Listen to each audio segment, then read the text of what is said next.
Hello. The teacher is here today, so behave. Let's go.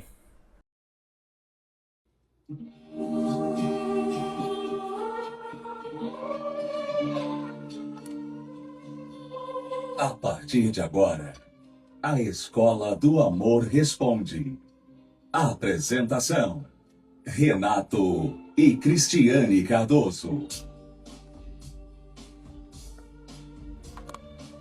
Hello students, welcome to Love School Answers, confronting myths and misinformation in relationships. Where singles and couples learn intelligent love. Soon, we are going to answer the question of a student. But before that, Christiane, we want to speak about the topic that we started to speak about last Thursday, which is about people who are broken inside.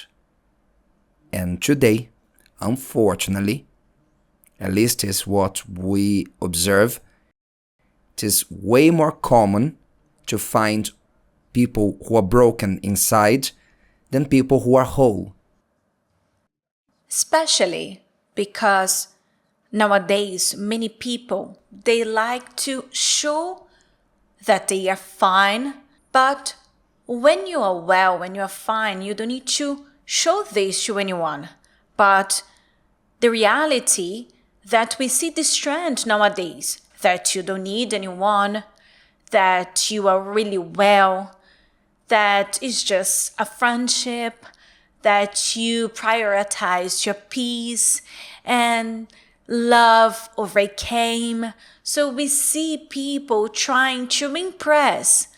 I don't know who they are trying to impress other people with this pretense, this mask that they are fine and everything is fine, but they are living under medication, under therapy. They are suffering a lot, but they have to remain with this facade that I am good. Often, this brokenness inside comes disguised as independence. As we spoke recently, it comes disguised as independence, and a broken person says, I don't need anyone. They are used to saying this. They have difficulty asking for help. They have the habit of saying, I don't want to think about this right now. Why don't you want to think about this now? Why don't you want to think about love now? Why? Because you are still hurt. You are upset. You are deceived and you are not well. And we are not saying here that everybody needs to be in a relationship. This is not what we are saying. But there is a problem and that needs to be solved. It exists. What happened many times? These people, they think like this. It's like you removing the carbs from your diet. You remove the carb, but you're going to live your whole life without carbs. No, of course not. And then when you fall into eating again carbs, you eat a lot because you had a really desire of eating carbs. You didn't remove just a bit, you removed everything. So I don't want to know anything with love. So when you are needy, this person who is broken, they get into a relationship with anyone and they subject themselves to anything. And they try to separate feelings from sex. Broken people try. They try, but they always fail. They try to separate a physical act. Sex is just a physical act. I need to satisfy my physical needs. They try to separate the physical from the emotional act, and they come out even more broken. Yes, it's like the sensation of being used as well. Usually, a broken person have disproportionate emotional reactions. Only a few things can cause a big reaction. At times we hear couples saying, all of a sudden we fight. he or she explodes. This didn't happen there. In a discussion or a problem, they started the fight. This spark exploded a fuel tank that was there about to explode, just in need of a spark because the person is a tank of fuel. Or change the analogy, the famous triggers. People walk out there ready to fight. When someone presses a trigger, an explosion, a shell appears, and they go against the other, and everybody says, what happened to them? My God, I've never seen them like this. And sometimes this is accumulated inside of them for a long period of time, since childhood, maybe anger that you are feeling you acquired from your father back in the days, many years ago. This anger is still there. And the shirt, those shirts, I'm using a lot of analogies today, but the fabric that gets dust, everything gets attached to this fabric. It's like you are having a heart, and then your heart attracts more dirt to it. So you need to prove a wrong idea that started within you. You see, life is like this. Man is like this. No one is good in this world. You need to think about yourself. You can't trust anyone. So they start, let's say, their own Bibles and to start living according to their own principles. And years are passing by and they are not getting better. They are not becoming what they think they are. I overcame this. I moved on from this. I don't see my father anymore. I don't want to think about this. They think that this problem is back in the days, but it's not. It's really alive. It's alive within them. This grudge is alive within you, and it's huge because you accumulated more and more. Something certain. It began back in the days, in the past. It is an old pain that was not healed, and obviously, just as any pain or wound, it just gets worse with time. Why are we saying this? Because people who are broken inside, naturally, they can neither love or receive love. And many are living in a relationship with someone who is broken. Or they are also broken, and they keep trying to solve the problem of the relationship once the problem is not in the relationship, but inside you or inside the other person. So you must solve that. You must fix that so that you may fix what is on the outside. We're going to deal with this topic in more details, and we're going to roll up our sleeves and deal with it as we were in the A&E. We're going to deal with what is broken and try to close the wounds that are hurting you and leading you to hurt others. You or the person who is by your side. If you are in a relationship with someone who is broken, learn this. You won't be able to solve the relationship problem until the person becomes whole, because two broken people cannot make a whole relationship. This is interesting because a broken person thinks like this: I found someone who is as broken as I, and we'll solve the problem together. No, you will make the situation even worse. Yes, and sometimes the person is in a relationship with someone who is broken, is clearly broken, and they say, no, this person here is broken, but they are also broken because someone who is not broken, they don't get into a relationship with someone who is broken. So the sensation that you need to save the other person, well, I joined this relationship, I was the only person, this sensation that this person has is of someone who is broken, because you know that you can't solve the problem of someone who is broken. You cannot solve the other person's brokenness. We cannot solve the brokenness of anyone, but we have the tools that these people who are broken, they can use to fix themselves. And this is what is going to happen this Thursday in the seminar of love therapy. And you who are saying that you are this person broken inside, or my boyfriend, girlfriend, my spouse is broken. I cannot pass the wall that they built between us both. My husband doesn't open up. I know that there are things there, but he does not allow me to enter his life. He's a broken person hiding behind a wall. So what are you going to do? You're going to come this Thursday. The ideal thing for you who are dealing with someone like this, for them to come with you. Do whatever you can to bring them with you. But if you cannot convince them, then you come. Because you cannot fix the broken person, but you can inspire and learn to deal with them in such a way that you inspire them to change and seek for help. Thursday, 8 p.m. in the Love Therapy Seminar. We will come back to answer the question of this student.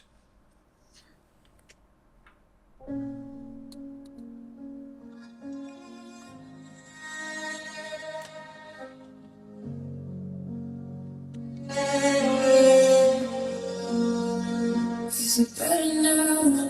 Better now. We don't talk about it. Not so proud. I know it's been a while, been a while. Have you heard about him and how he gets around? We started with hate, and the same, and we were separate ways. You were both okay. Started with hate, and the same, and we were separate ways. Now we're both okay. Here we have Eunice's question, and she says, I'm filing for divorce, but I don't feel like approaching anyone. Would it be good to attend love therapy? Listen, Eunice, love therapy is not only for those who want to know someone or start a relationship with someone. As we said, love therapy is for you to start treating yourself, dealing with the wounds. You will only be well when you are well with nobody, and you are divorced, or you are filing for divorce. So there are wounds that must be treated. You need to learn where you got it wrong, what did you allow him to do, what are you not going to repeat in a new relationship or allow in a new relationship. So you need to do all this work of evaluating and learning. So love therapy will help you with this. Will give you like a mirror for you to understand what happened, for you to be healed and prepare yourself so that when you join a new relationship, for you to get to know someone who's at your level, someone who is not going to make more or bring more mistakes. So you need to start immediately answering your question, okay? There in your city or wherever you are, the nearest location to you.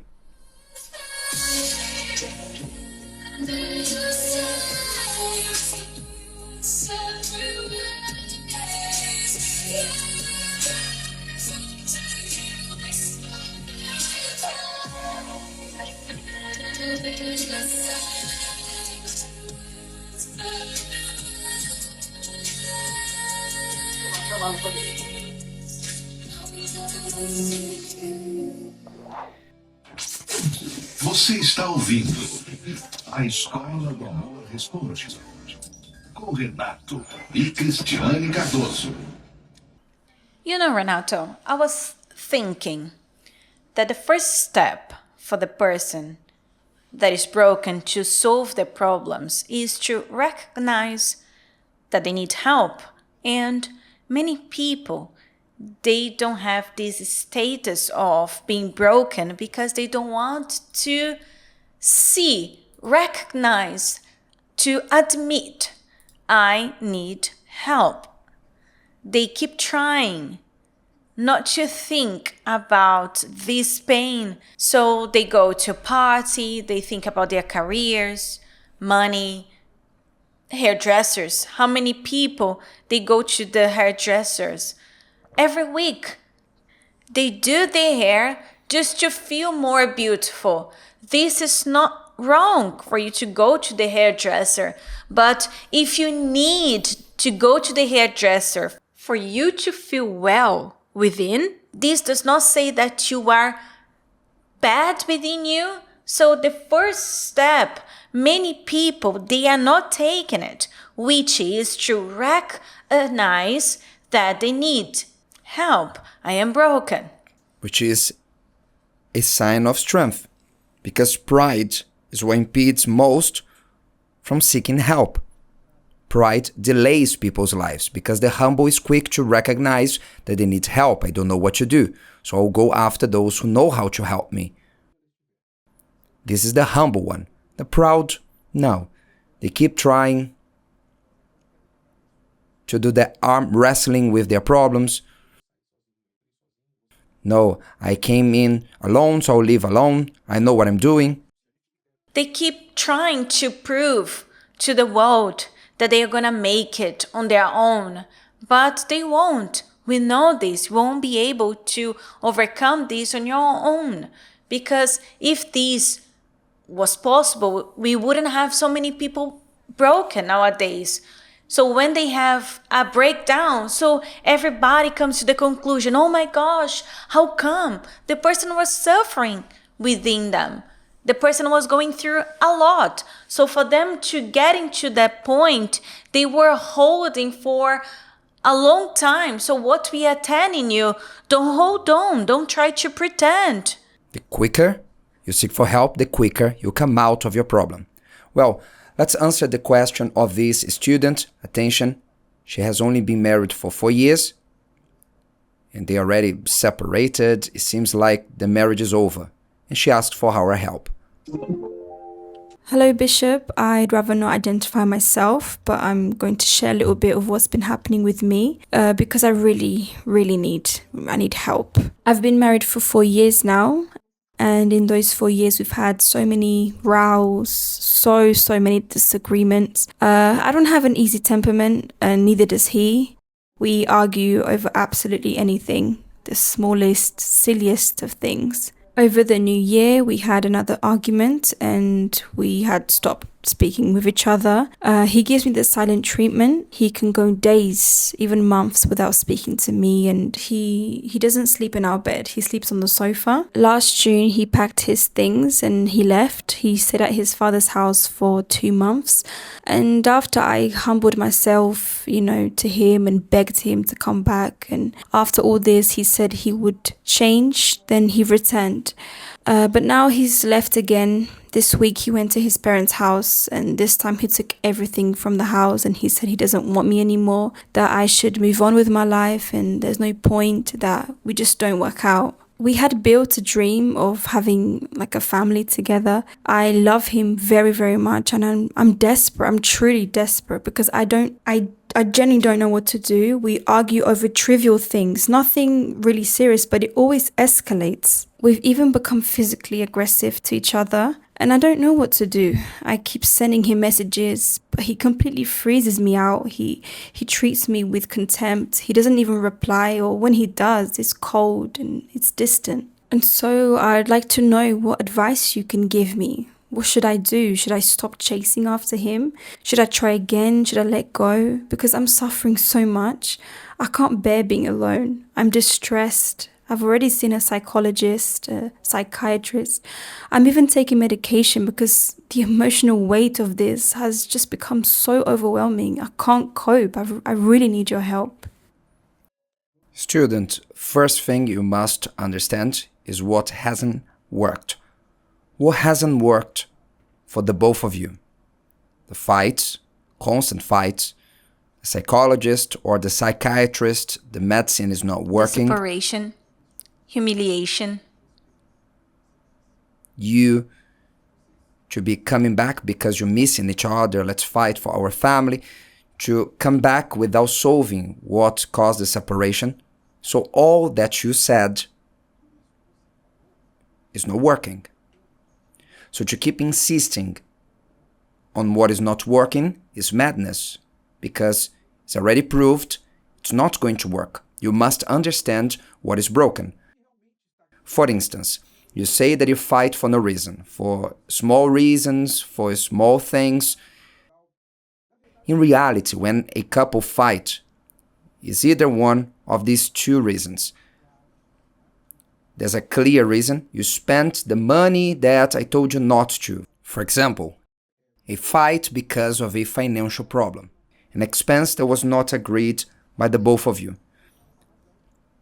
So when you solve the problem, there's no more fight. Unless you keep insisting on the same problem. Either you fight because of a clear, obvious, specific problem, and because it's obvious and specific, you can solve between two intelligent people and you can move on, life moves on, or you fight for reasons that are not apparent, which means are things that are unspoken, roots that are there between the both of you. The both feel misunderstood, and these silly things you say are mere excuses, casualities that they trigger a tank that is full in a person. So this is deeper, it must be dealt with. She said, we have strong temperaments. Is there any weak temperament? Is there any temperament that is easy? Because all temperaments are hard to deal with. You who are controlling, or the perfectionist, or the phlegmatic, or the pacifist, all of them have a hard temperament.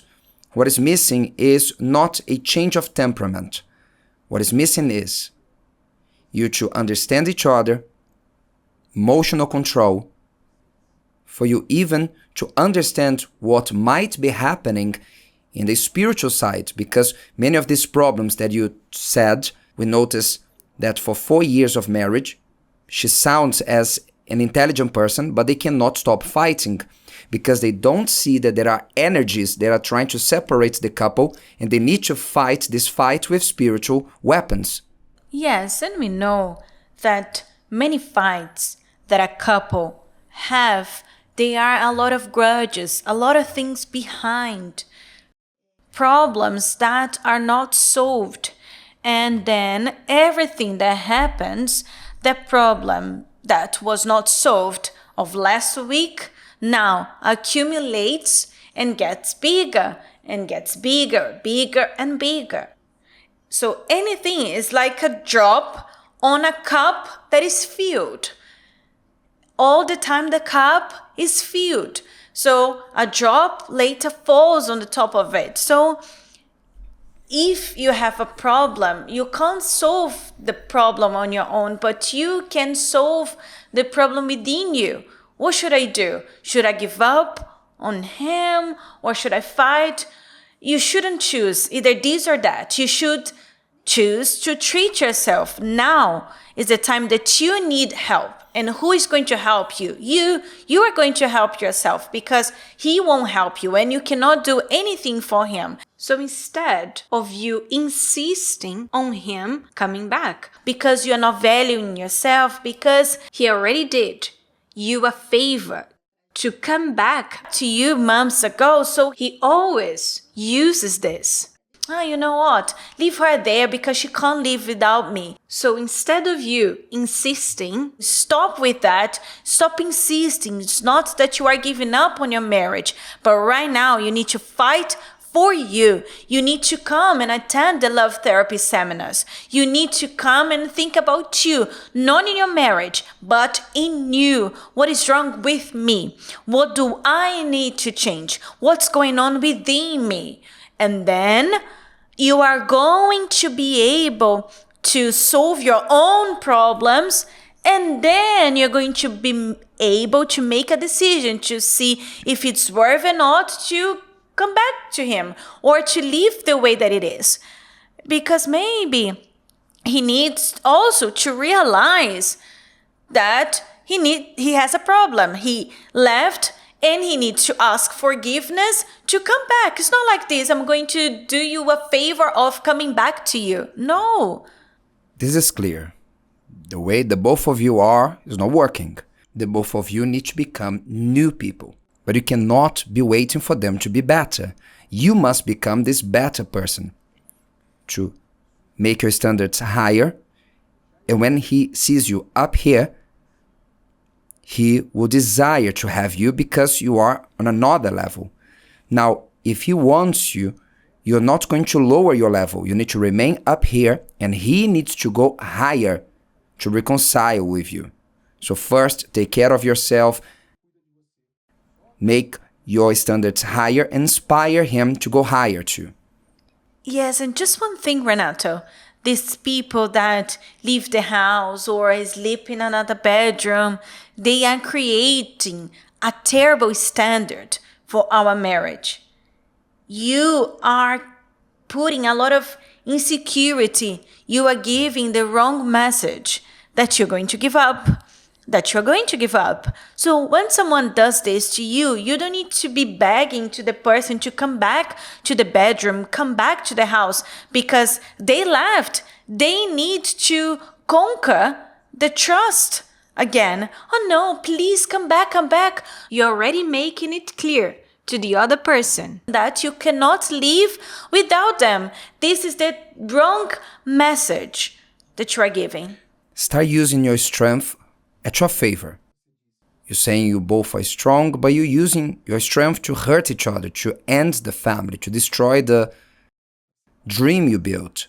Use strength to rebuild, to restore whatever is still left between the both of you. Clearly, he likes you, because even after all that you reported, even after the aggression, he came back home. He likes you, but he doesn't like the fight, neither do you. So let's take care of the both of you. Let's use strength with intelligence wherever you are. I'm certain that there's love therapy there. If you're in São Paulo, you can take part here at the Temple of Solomon this Thursday. Maybe alone at first. And when he sees the change in you, he also wants to come. Well, students, that's all for today. We come back at the same time, the same place with more Love School answers. See you then. Bye-bye. See you next time, students, this Thursday, dealing with those who are broken inside. See you then.